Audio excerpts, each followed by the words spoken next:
우크라이나 참관단 관련해서 말씀 여쭙겠습니다. 아까 김병주 의원님 또 위원장님도 그 말씀하셨기 때문에 현재 이 참관단 파견은 현재 훈령인 해외 파병 업무 훈령을 근거로 개인 단위 파병을 허용한다라고 국방부 말씀하고 계시죠? 네. 그런데 그 조문 보셨습니까? 개인 단위 파병이 허용되는 요건이 있습니다. 첫째, UN 지역안보기구 특정국의 요청에 따라 유엔의 요청 없었죠. 지역안보기구 요청 없었죠. 네. 우크라이나의 공식 요청 있었습니까? 없었습니다. 없었습니다. 네. 개인 단위 파병을 그 말씀하신 헌법이 아니라 훈령에 따르더라도 유엔 지역안보기구 특정국 세 군데 한 군데 요청이 있어야 됩니다.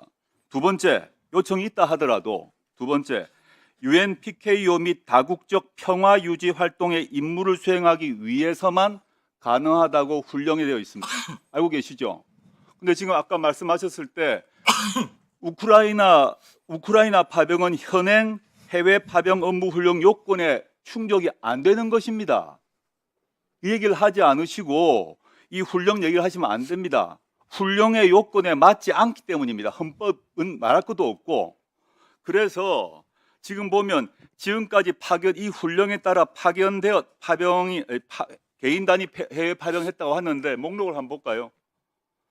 지금 보시면 소말리아부터 쭉 있습니다. 저 모든 여러 차례의 개인 단위 파병, 이 훈령에 따른 개인 단위 파병이 있는데 모두 이 요건에 맞았기 때문에 개인 단위 파병을 한 겁니다. 우크라이나는 이 요건 훈령 2조와 4조에 안 맞는 거예요. 근데 지금 맞다고 말씀하시면 안 되는 겁니다. 제가 계속 이어서 말씀하겠습니다. 네. 그래서 훈령을 근거로 하면 안 되고요. 아까 장관께서 답변했습니다만은 우크라이나 정부에서 요청이 없었어요. 그거는 거짓말 하시면 안 되기 때문에. 그럼 요청이 없었는데 우리가 무슨 근거로 나갑니까? 저 훈령의 세 가지 요청 주체 중에 한 명도 요청을 안 했습니다. 무슨 근거로 개인 단위 파병을 했습니까? 네. 답변 드리겠습니다. 우선 그 좋은 질문 감사드리고요. 제가 아까도 처음에 우리 의원님께서 말씀 그 요건 띄워주세요. 해외 파병 업무 훈령 띄워주세요. 네, 요거 띄워주세요. 저걸 보십시오. 저기에 어디에 해당되냐 이겁니다. 제가 이거 띄워놓고 제가 답변 드리고 또 답변해요. 예. 순서대로. 예. 우선 이게 파병에 대해서 이제 우리 임종도 의원이 말씀을 하시길래 참관단 관련해서 이 참관단에 관련된 것은 어떤 것도 결정된 바가 없다는 전제하에 말씀을 드린 게 참관단은 파병으로 볼 수가 없다. 어렵다라고 말이 말씀을 바뀌신 거예요. 지금까지 국방부의 제가 공식 입장은 뭐라 그러냐면 이 훈령에 따른 개인 단위 파병이라고 조금 전에도 말씀하셨고 그 이전 모든 공식 브리핑에서도 저 훈령을 말씀하셨어요. 제가 말씀드릴게요. 그 뒤에 또 예. 말씀드릴게요. 그래서 왜 그러면 파병이라고 보기 어려우냐? 그것은 세 가지 이유다. 첫 번째, 파병이 되려면요. 일정한 지휘 체계를 갖춘 국군 부대라는 전제가 있습니다. 근데 참관단은 지휘 체계가 갖춰진 부대가 아닙니다. 예를 들어서 소대, 중대, 대대, 여단, 사단 이런 게 아닙니다. 그냥 전문가들로 소수로 구성된 그런 어떤 전문가 집단입니다. 그리고 소수로 인원이 되어 있고요. 그다음에 두 번째는 그 소수 인원들이 단기간 가게 돼 있고 무장을 안 하고 있습니다. 비무장을 하고 있습니다. 만약에 파병을 한다면 무장을 당연히 해야 되겠죠. 근데 비무장으로 하고 있거든요. 그래서 이런 어떤 것들하고 마지막 세 번째는 방금 우리 존경하는 조 의원님이 지적하신 대로 해당 당사국이 요청이 없었지 않습니까? 요청이 없었기 때문에 파병이 안 되는 겁니다. 그래서 요청에 의한 게 아니라 우리의 필요에 의해서 보낸 것이죠. 그래서 이건 파병하고는 상관없는 것이다. 그래서 우리의 필요에 의해서 참관단을 보내는 것이다. 이렇게 이해하시면 되고요. 그 다음에 거기에 그럼에도 불구하고 이걸 개인 파병이다 라는 말씀이 계셔서 그럼 어디에 해당되느냐라고 질문이 계셔서 제가 답변 드린 게 아까 그거 좀 띄워주시겠습니까? 죄송한데. 아니요. 우리 조국 의원님께서 훈령 아까 조국 의원님 제시한 거 있잖아요. 거기 굳이 개인 파병이라고 말씀하시길래 어떤 다른 의원님들께서 굳이 그렇다면 저기 보시면요 2항에 두 번째 줄에 보십시오. PK, UN PKO 뭐 다국적군 평화 유지 활동 등의 임무를 수행하기 위해로 돼 있지 않습니까? 그것만 하는 게 아닙니다. 등의 임무입니다. 그 등의 임무에 이게 포함이 될 수가 있답니다. 참관단 파견이. 네. 네. 1분 더 드리시기 바랍니다. 장관님 말씀은 지금까지 조금 전에 김병주 의원님 위원장님이 말씀하셨던 얘기가 애초부터 틀렸다고 얘기하신 거예요. 즉 이 훈령 우리의 우크라이나 파병 또는 뭐 보낸 것은 참관단 보낸 것은 애초에 해외 파병 업무 훈련과 관계없이 보냈다고 지금 말씀하신 거죠. 관계 어떤 의원이 이 훈령 얘기를 하니까 굳이 훈령 얘기를 하니까 굳이 그 훈령을 따르자면 이렇다고 설명하셨습니다. 그렇습니다. 그러면 그러니까 원칙적으로 장관께서는 지금 이번에 참관단 보낸 거는 헌법도 아니고 해외 파병 업무 훈령도 아니고 독자적으로 헌법과 법률의 근거, 훈령의 근거도 없이 보낼 수 있다고 말씀하신 겁니다. 첫째, 네. 하셨고요. 두 번째, 이 훈령 그래서 그렇지만 지금까지 논의는 이 훈령을 근거로 왜냐하면 지금까지 말씀하신 논리에 따르게 되면 헌법, 법률, 훈령 모두의 근거가 없다는 얘기를 지금 인정하신 겁니다. 우크라이나의 이 참관단 나 사무총장이 파견단 보내라. 참관단 보내는 것에 대해서 그럼 알려줘. 법률, 훈령 근거가 있냐라고 했을 때 없다. 그런데 어느 의원이 이 훈령 얘기하니까 굳이 말하면 훈령에 있어서 등 하나 가지고 들어가실까 말씀하셨어요. 네, 그렇습니다. 어떻게 등자 하나로 이걸 부를 수가 있어요? 아니 꼭 굳이 이제 이렇게 자꾸 개인 파병을 말씀하시길래 그런 어떤 말씀을 드린 것이고요. 등자가 들어가면 수많은 등이 있는데 등 안에 수많은 걸 모두 다 넣어서 등은 법률적으로 그 앞에 있는 각종 사유와 가장 유사한 걸 전제로 등을 하지 등을 가지고 5만 걸 다 넣을 수가 있습니까? 5만 건 아닙니다. 안 되죠. 네, 5만 건 아니고요. 말씀하신 대로 제가 이제 추가적으로 답변 올리겠습니다. 노무현 대통령 그래서 유엔 지역안보기구 특정국 등인데 한 등자 있다고 해서 이 세계 외 아무 데서나 요청하면 다 보낼 수 있습니까? 아니죠. 네, 마찬가지로 주체가 제한되는 것처럼 UN PKO 다국적 평화 유지 활동 이 다 평화 유지 활동을 전제로 합니다. 네, 평화 유지 활동이 아닌 것이 등에 들어가지고 비평화 전투부대 모든 것이 이 등에 들어갈 수 있다고 해석하는 순간 완전히 위헌이죠. 아니. 전투부대를 보내면 무조건 국회 가서 인준해야 되죠. 국회 인준 받아야 되죠. 근데 이 등 안에 지금 말씀하신 게 들어간다고 하면 헌법은 완전히 제껴지는 거죠. 네. 노무현 대통령께서 계실 때 그 3개국에 5번의 그 조사단을 보냈습니다. 이라크 부분부터 시작해가지고 그 조사단 보낼 때요. 그 조사단 보낼 때 국회 허락을 받았습니까? 안 받았지 않습니까? 그 조사단을 그럼 왜 보냈을까? 그것은요, 행정부의 고유 권한입니다. 행정부의 고유 권한으로 보낸 거거든요. 이 참관단도 어떻게 보면 행정부의 권한을 가지고 할 수 있는 부분입니다. 뭐 기초적인 질문. 민주주의 국가는 법의 지배를 받죠. 네, 그렇습니다. 행정부도 마찬가지죠. 네, 맞습니다. 법적 근거가 없으면 파견이 됐든 파병이 됐든 보낼 수 없죠. 네, 그렇습니다. 그게 당연히 민주주의 국가가 지향하는 바죠. 네, 맞습니다. 법을 유권 해석하고 법에 의한 지배는 민주주의 국가에서 용납이 안 되죠. 네, 맞습니다. 그거를 아시는 분이 지금 말씀하실 때 조금 우려스러운 부분이 있었어요. 행정부의 고유 권한이다. 이거는 말이 안 되는 거고요. 항상 법에 근거해서 가는 겁니다. 헌법에 개인 파병이 됐건 파견이 됐건 그 명시가 안 돼서 추상적으로 돼 있기 때문에 이런 논란도 있는 것 같아요. 그래서 훈령을 따르는 것 같아요. 근데 훈령도 보면 요청이 있어야 된다는 거예요. 그건 명확히 국방부 훈령에 나와 있어요. 대통령령도 아니고 국방부 훈령에 나와 있고요. 그 아까 노무현 대통령 얘기하시는데 훈령에 다 기반해서 보냈어요.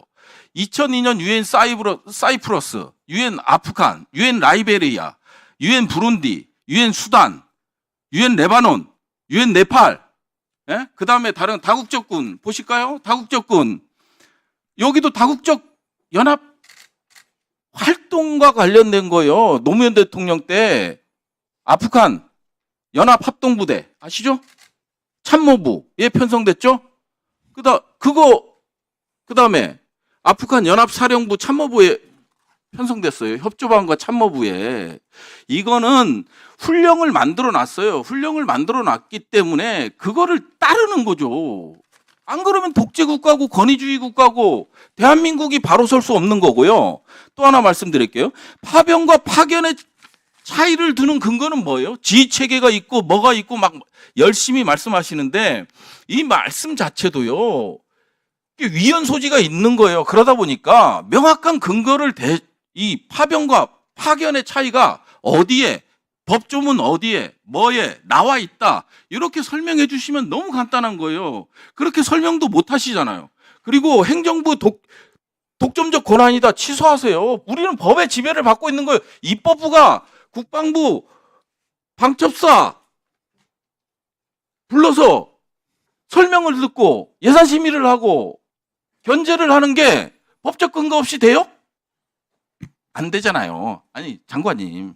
그래서 여러분 좀 오해하는 부분이 있는 것 같고요. 그걸 좀 조심해 주셨으면 좋겠다라는 말씀을 드리고, 좋아요. 지금 보면 국방훈련 국군 해외 파병 업무 훈령이 있잖아요. 이게 8월 23일 날 개정이 됐어요. 네. 올해 8월 23일 날. 네네. 개정할 시에는 10일 이내에 국회 소관 상임위원회 제출하게끔 돼 있죠. 맞습니다. 네. 제출하셨습니까? 네? 10일 이내에 제출하셨습니까? 어떤 훈령을 바꿀 때요? 예. 그건 제가 확인을 해보고. 국회법 98조 2항, 2 제1항에 따라서 하게 돼 있는데 확인이 아니고요. 안 했어요. 10일 이내에. 네. 그러면 이게 뭐야? 그러면 우리 국회는 견제와 균형, 상권 분립의 역할에 있어서 아무것도 하지 말라는 거 별반 다르지 않잖아요. 그리고 상임위에서 소관 상임위에 이거를 10일 이내 보고를 해서 이거 문제가 있는지 없는지를 검토하는 과정이 있어요. 이건 법이 명시하고 국회법 98조에 명시돼 있는 거거든요. 이거조차 안 돼 있어요. 그러면서 훈령 얘기하면 기본적인 절차를 지키지 않은 거기 때문에, 물론 장관님께서는 안 하셨죠. 예. 하지만 아직 결정된 것도 없다고 하니까 이런 체계 속에서 좀 해 주셨으면 좋겠다라는 말씀을 좀 드리고요. 자, 그러면 지금부터 잠시만 주목해 주시기 바랍니다. 제가 구독자분들을 위해서 선물 하나를 준비했는데요. 제가 항상 여러분들께 드리는 말씀이 있습니다. 뉴스만 평소에 잘 챙겨보셔도 돈이 되고 돈을 벌 수 있다라고 말씀을 드렸는데요. 여러분들은 여기 보시는 삼성전자 뉴스를 보고 어떤 생각이 드세요? 아니면 정치인들의 뉴스, 날씨 뉴스를 보고는 어떤 생각이 드시나요? 그냥 뉴스만 보고 끝내는지, 아니면 이 뉴스를 어떻게 이용할 수 있는지, 이 부분을 고민하고 계시는지를 되물어보고 싶습니다. 그 이유가 뭐냐 하면 제가 지난번에 여러분들께 뭐라고 말씀을 드렸었죠? 지금은 반도체 섹터를 눈여겨보셔야 한다고 말씀드렸습니다. 그리고 나서 이런 썸네일들 뉴스를 통해서 많이 보셨을 겁니다. 반도체 내용이 이슈가 됐을 때 부자들은 어떻게 생각한다? 반도체 관련주들은 뭐가 있는지, 어떤 종목이 가장 좋은지, 어디에 투자해야 돈이 몰리는지 자연스럽게 생각한다고 제가 말씀을 드렸죠. 그 이유가 뭐냐 하면 부자들이 봤을 때는 이슈가 곧 돈으로 이어지고 그 이슈가 나에게 돈을 벌어준다는 경험적 확신이 있기 때문에 부자들은 항상 이런 사회적 이슈를 관심 있게 챙겨본다고 제가 말씀을 드렸습니다. 이번에도 마찬가지인데요. 제가 지난번에 시청자분들과 함께하는 주식으로 수익 내기 이벤트를 진행했었죠. 당연히 100% 무료로 진행을 했었고요. 여기 보시면 아시겠지만 제가 지난번에도 구독이라고 보내주신 모든 시청자분들께 반도체 관련주 중에 가장 크게 급등할 딱 한 종목, 많은 종목도 아니라 한미반도체 한 종목을 여러분들께 추천드렸어요. 그러면서 여기 나와 있는 대로 정확히 얼마에 매수해야 하는지, 그리고 수익률이 어느 정도 나왔을 때 팔아야 하는지를, 이런 부분들까지 여러분들에게 정확히 알려드렸었는데 지금 실제로 어떻게 되었다? 오른쪽을 보시면 아시겠지만 제가 지난번 문자 발송으로 이 한미 반도체를 소개해드리고 나서 실제로 이렇게 5배 이상 어마무시한 상승이 나왔습니다. 100만 원만 투자를 했어도 무려 500만 원이 넘는 수익금이 생긴 거죠. 그래서 당시에도 굉장히 많은 분들이 제가 드린 이 한미 반도체로 수익을 내실 수가 있으셨을 텐데요. 다시 한번 축하드린다고 말씀을 드리겠고, 이번에도 마찬가지입니다.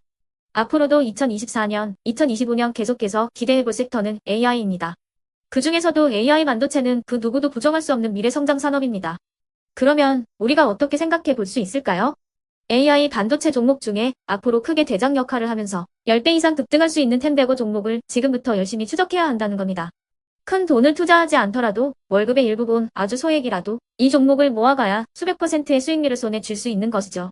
지금 여러분이 보고 계시는 이 유튜브 또한 AI 반도체와 아주 밀접한 연관이 있고 반도체야말로 대한민국의 핵심 산업으로 앞으로 더더욱 시장은 성장할 수밖에 없습니다. 그렇기 때문에 제가 이번에도 뭘 보내드리고 있냐면 지난번과 똑같이 구독이라는 문자를 보내주시면 제가 AI 반도체 관련주 중에 앞으로 대장주 역할을 하면서 주가가 가장 크게 급등할 한 종목을 여러분들께 문자 발송으로 종목명과 사고 파는 시점을 모두 알려드릴 건데요. 그 문자를 받고 여러분들이 주식으로 돈 버는 연습을 한번 해보셨으면 좋겠고요. 혹시라도 나는 주식을 하지 않는다 하시는 분들은 주변에 주식하시는 지인분들에게 말씀을 해주셔도 되고요. 아니면 연세가 있으셔서 투자가 어렵다 하시는 분들은 이 종목을 자녀분들에게 한번 사봐라. 이걸로 한번 수익을 내봐라. 이렇게 조언을 해주실 수도 있는 거겠죠. 그래서 지금 이 영상을 보시는 시청자분들 중에 나도 이번 종목이 좀 궁금하다 하시는 분들은요. 누구나 상관없이 그리고 어느 시간대나 상관없이 부담없이 010-2514-5930번으로 구독이라는 문자 보내주시면 제가 이번에도 똑같이 무료 추천 급등주 문자를 보내드리겠습니다. 이해되시겠죠? 제 번호 010-2514-5930번으로 구독이라는 문자 보내주시면 여러분들이 직접 이슈를 통해서 돈 버는 연습을 해보실 수가 있는 거고 제가 돈을 받는 것도 아니고 투자를 대신해 드리는 것도 아니기 때문에 부담 없이 신청해 주시면 되는 겁니다. 그리고 수익이 나면 저는 다른 것은 하나도 바라지 않습니다. 제 채널에 구독, 좋아요 한 번씩만 눌러주시라 이렇게 다시 한번 말씀을 드리겠습니다.